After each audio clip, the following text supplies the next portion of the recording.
እንደምመጣ ነግሬያቸው ነበረ፣ ግን ምንም የተያዘልኝ ቦታ ያለ አይመስለኝም። ውጭም እንደዚህ እያሉኝ ነበረ። ምንድን ነው?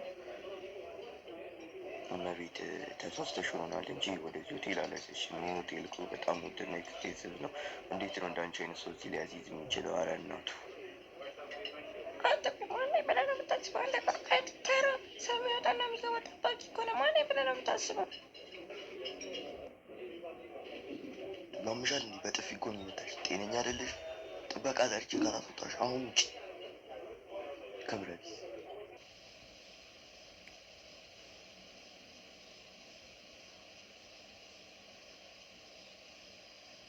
ጠፋሽ እኮ። ምን ሆነሽ ነው? ለምንድነው እዚህ የማትመጪው? ለጓደኞቻችን ስንሰበሰብ አትመጪ፣ ምን ስንል አትመጪ። እንዴ ለምንድነው የማትመጪው? ኧረ ናፍቀሽናል እኮ። ለምን ደግሞ እዚህ መጣሽ?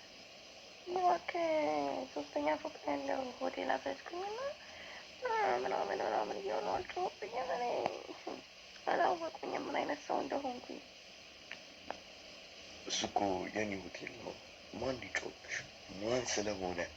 ነይ እንሂድ። ማን ስለሆነ ነው አንቺ ላይ ጮህ? ማን አባ ስለሆንክ ነው አንተ የድሮ ጓደኛዬን የሰደብካት? ማን ነኝ ብለህ ነው የምታስበው? ማን አንተ? ማን?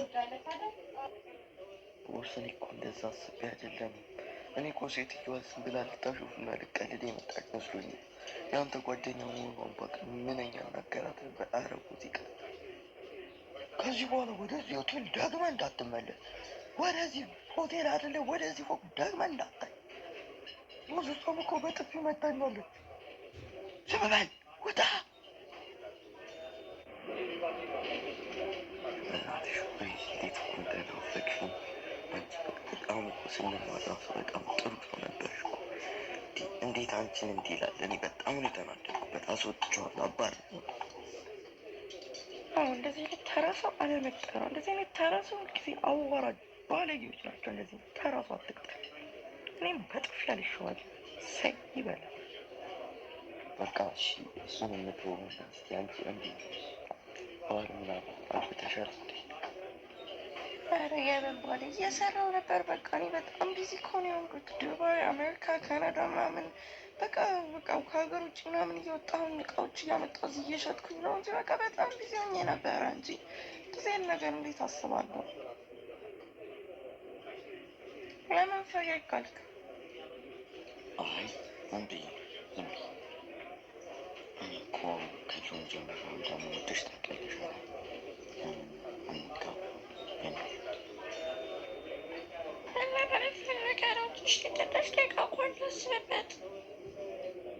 ትንሽ ደቂቃ አይደለም 1 ዓመት የምታስቢበት ችግር የለም።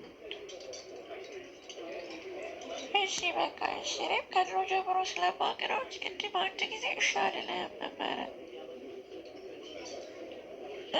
ቀለል ያለ ሰርግ ነው የምፈልገው። እኔ ብዙ እንደ የተካበደ ሰርግ ምናምን አልፈልግም። የኔ እናንተ ቤተሰቦች ተጠርተው ፎቶ ተነስተን ምናምን ነው እንጂ እንዲህ ብዙ ሰው እንዲመጣብን አንፈልግም።